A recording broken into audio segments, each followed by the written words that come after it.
आले का हरजीराव महाडिक? त्यांचीच वाट बघतोय की आम्ही बी. कविराज, तुमचे राजन नाही आले, बोलवा लवकर. जी निरोप दिलाय अक्का साहेब. नाहीतर आम्हीच जातो, घेऊनच येतो त्यांना. नाही नको, निरोप दिलाय, राजन येतीलच एवढ्यात. भ्यायांची भेट आहे ती, ती कशी इतमामानच व्हावी. आलं आलं, सरदार हरजीराव महाडिक आलं.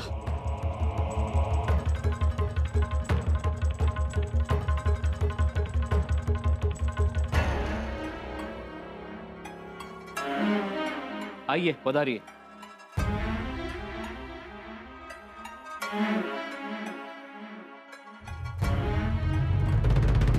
वरपिता आलेत, त्यांचा खोळंबा झालाय.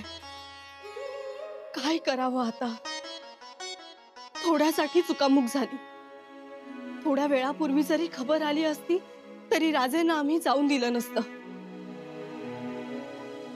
जगदीश्वरा, आता कोण करणार त्यांचं स्वागत? ज्याची आम्हाला भीती वाटत होती तेच संकट समोर आलं. आता कशी होणार व्याही भेट? पहिल्याच घासाला खडा लागायला नको, पण आता लागेल. हरजी दादासाहेबांना तो अपमान तर वाटणार नाही ना? राजे गडउतार झाले आणि झालीच सुरुवात पेच प्रसंगात पडण्याची. म्हणजे झालीच सुरुवात आता लग्नातल्या लढाईची. राणी साहेब, दिलाय ना शब्द राजांना, मग व्हा सज्ज. आता सज्ज. पण हे सगळं पेलेल ना आम्हाला? राजे गडावर नसतानाही गडावर आहेत म्हणून सांगणं. हरजीराज, गणोजीराव, आमचं साडू भाऊ. कसा आहे समद? शेमकुशल ना? एकदम छाक.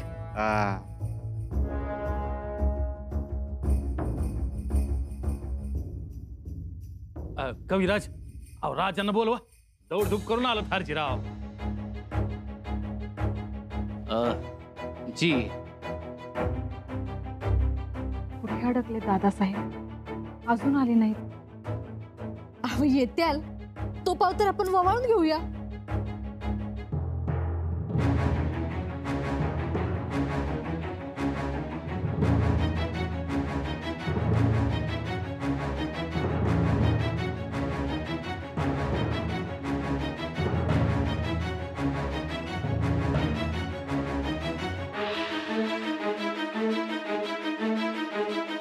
दाजी साहेब, आता तुम्ही वर पिता असला तरी तुमची थट्टा होणार. राग मानू नका. हा, अहो तुम्हाला कोण अडवणार आहे? हा, प्रवास कसा झाला? चांगला झाला. अहो आमच्या लेकाचं लग्न ठरवल्याचा निरोप पाठवला आमच्या सौभाग्यवतीनं. मग काय, हे असा तडक निघून आलो. हे रायप्पा, व्यायासनी दारात किती वेळ ताटकळ उशीर? हा, दोन्ही व्याई एकदा भेटून आत गेले, मग कसं निवांत. हे पण व्याही भेट घ्या, व्याही नकोत का? कुठे आहेत दादासाहेब? अजून कसे नाही आलेत? बोलवा त्यांना. रायप्पा, काय झालं? येतीलच राज. चांगलाच खोळंबा झाला. कविराज, काय हे?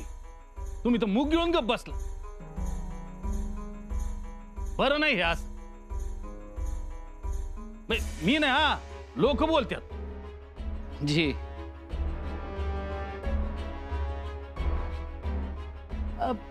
या बघा, आलेच राणी साहेब.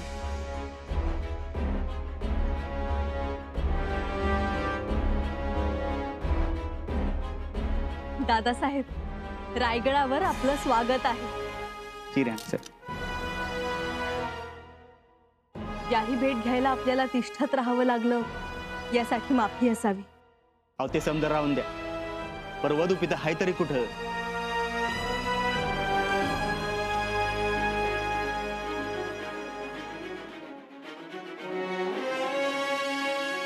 येतीलच ते, परंतु तोपर्यंत वधू पिता म्हणून आमचे युवराज राजाराम राजे आपली व्याही भेट घेतील.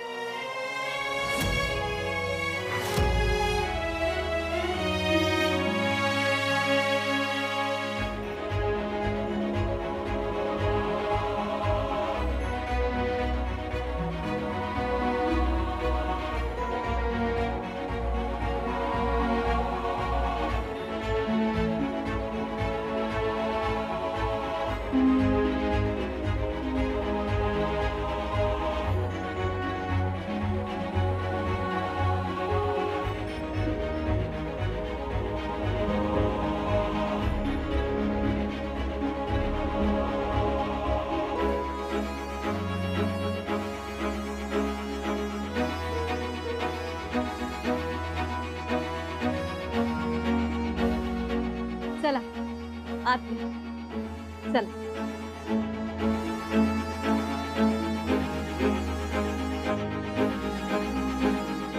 चला.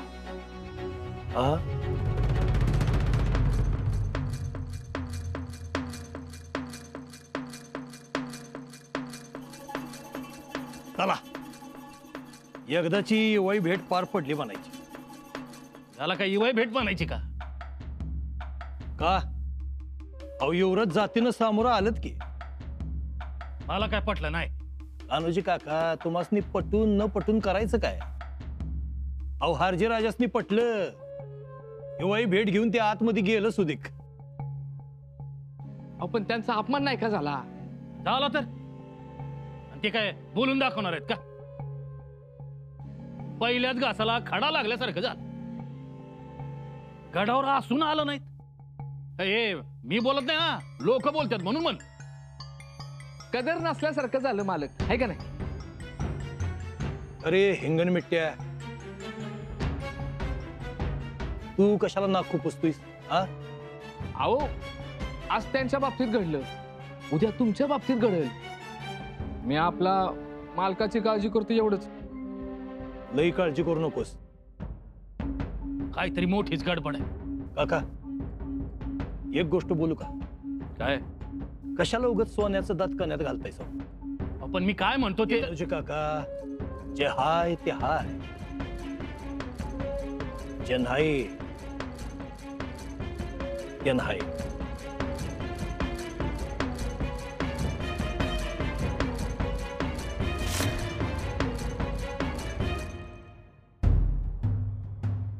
मातोश्री कुठे निघालात? अहो जावई बापू हरजीराव आलेत, त्यांची उडबस नीट व्हावी असं सांगून येतो. आता तर ते वरबाप आहेत. ते वरबाप आहेत असं तुम्ही म्हणताय, पण आमच्या दादासाहेबांना अजून ठाऊक नाही वाटतं. ते म्हणजे होणाऱ्या व्यायांच्या स्वागताला सामोरे गेलेच नाहीत दादासाहेब. मग कुठे गेले होते शंभूराजे? आम्हीही त्यांनाच शोधतोय. आणि स्वागत कुणी केलं? राजाराम राजेंनी.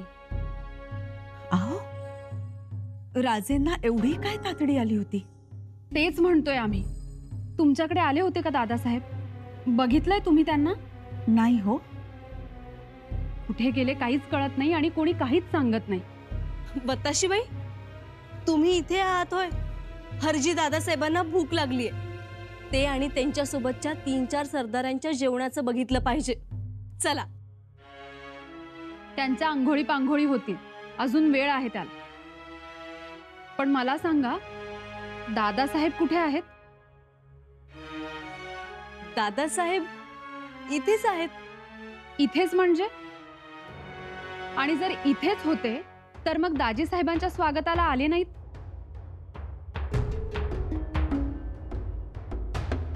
स्वागताला आले नाहीत?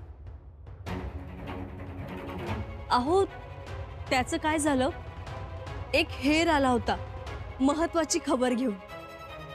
बघा मातोश्री. अहो नाही, खबर खरंच महत्वाची होती. अहो खबरा महत्वाच्याच असतात, पण आपल्या घरी लेकीचं लग्न काढलंय, तिथेही लक्ष द्यायला पाहिजे ना. जी मातोश्री. तुम्ही बोलून घ्या त्यांच्याशी. आम्हीच बोलतो. चला, कुठे आहेत ते? नाही नाही, आम्ही बोलतो ना. मातोश्री, तुम्ही भेट घ्याच. राणी साहेब, हळद दळायला बोलवले. बाहेर वाट बघतायत समधी.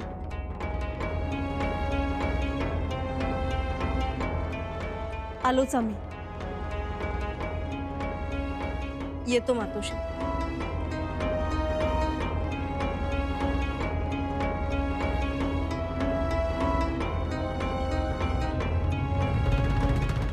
आमचं मन रायगडावरच्या लगीन मांडवा खालनं सारखं एरजऱ्या मारतय बघा. हो, मारणारच ते. आपल्या भाचीचं लगीन. आणि शंकराजी तर काय हो, आमचं मुलंच ते. खरंच बघा, जुन्या काठीला नवी काठी जोडली. तुम्ही का थांबलात? तुम्ही जायला पाहिजे होतं. मला बी आता तेच वाटते बघा. मी जायला पाहिजे होतं तुमच्या कान्होजी काकांबरोबर. कान्होजी काकांबरोबर? हो, अहो ते गेले तरी गप्प बसणार नाहीत. 100 जणांनी तळ हातावरची रेष दाखवतीलच. पण गणोजीरावांनी बी गप्प बसू देणार नाहीत. सारखं त्यांच्या कानाला लागून राहतील. पण जावं तरी कसं हो? तुम्ही अशा अवघडलेल्या, तुम्हाला सोडून जावं तरी कसं? तुम्ही कशाला आमच्यासाठी थांबलात? तेच की, आता मला वाटते जायला पाहिजे होतं. गेलो असतं तर बरं झालं असतं. निदान आमच्या ह्यांना तोंड तरी उघडू दिलं नसतं. जीवाला काळजी लागून राहिली बघा.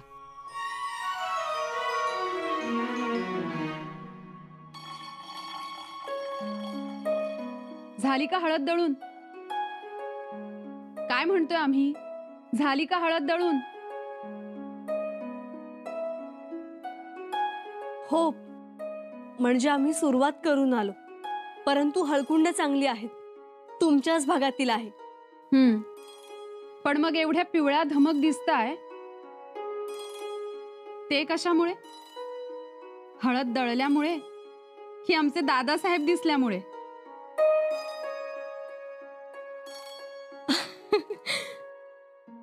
बत्ताशीबाई, ही कसली चेष्टा म्हणायची हो?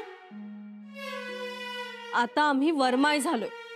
पण चेष्टा तर तुम्ही करताय वरमाई होऊन.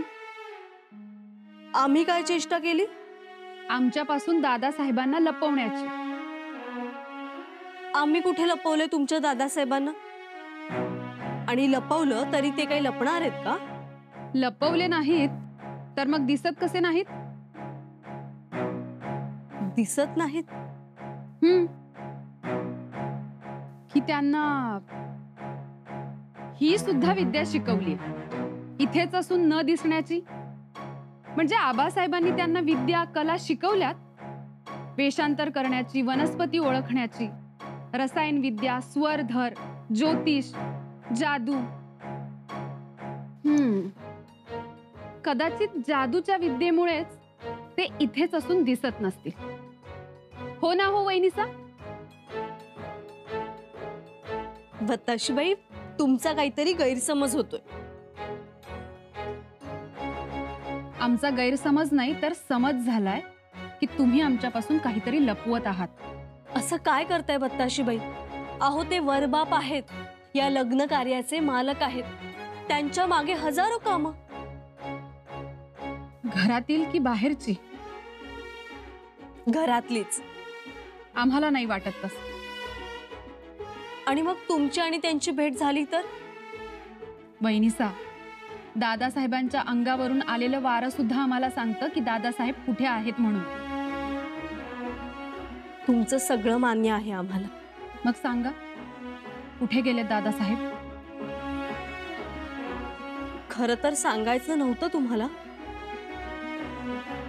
पण आता सांगतो. सांदोशी गावच्या पठारावर वाघ उठलाय.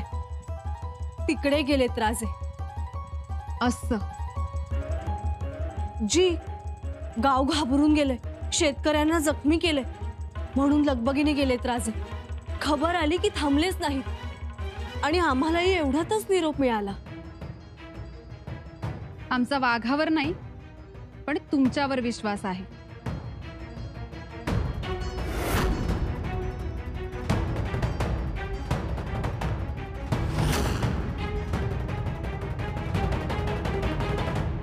एक बात हम तुमको साफ साफ कह देते हैं, हमें हमारी फतेह चाहिए और संबा की हार। बात समझ में आई? जी हुजूर आला। मोहिउद्दीन खान, तुम धरणगांव और जलगांव की तरफ जाओगे, और कयामत खान तुम चाकन और पूना की तरफ जाओगे, और जहां जहां भी जाओगे आवाम की चीखें रायगढ़ तक पहुंचनी चाहिए। शादी के इस हंसी मजाक में आवाम की आह सुनाई देनी चाहिए, समझे कि नहीं? जी हुजूर। बहुत मजा आएगा। चीखे सुनने वाला, उन्हें बचाने वाला कोई होगा ही नहीं। आवाम की खुशियों को तुम गम में बदलोगे। रायगढ़ पर आतिशबाजी होगी और आवाम के घरों को जलाकर हम इस आतिशबाजी को एक नया रंग देंगे। जी जहांपना। वहां पर शादी की पीली हल्दी उड़ रही होगी और आवाम के घर आग के लाल पीली लपटों में होंगे। वाह, क्या मंजर होगा, क्या नजारा होगा संबा की बेटी के शादी के जश्न का। जाओ मेरे बहादुर सरदारों, फतेह करो। मैं संबा को अपने सामने रोता, भीख मांगता, बिलबिलाता, गिड़गिड़ाता देखना चाहता हूं। और रायगढ़ में संबा की बेटी आंसू पोंछकर डोली में बैठेगी। संबा हमारे सामने होगा, रहम की भीख मांगते हुए। आमीन आमीन। तकलिया।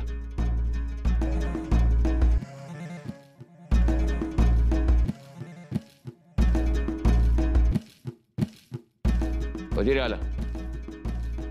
जी जहांपना।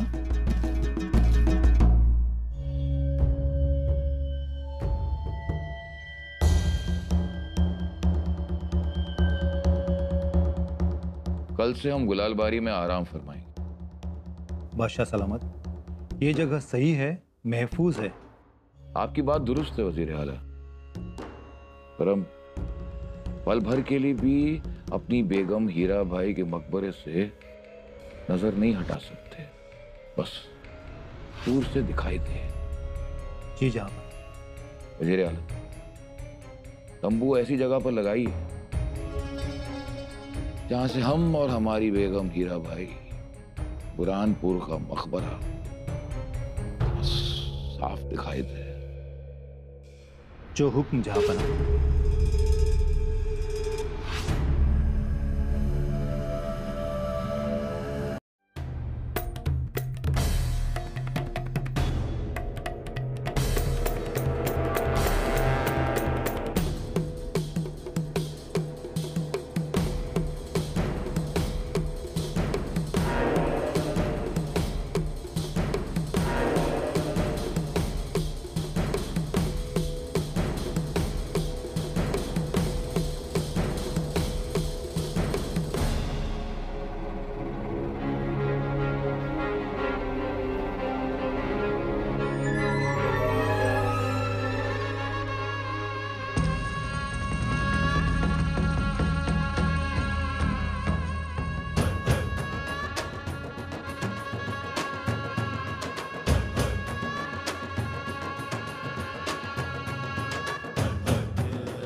राजे मुजरा। राजे नाही, जादूगार. बुऱ्हाणपुराच्या मुलखात आम्ही असली किमयागार.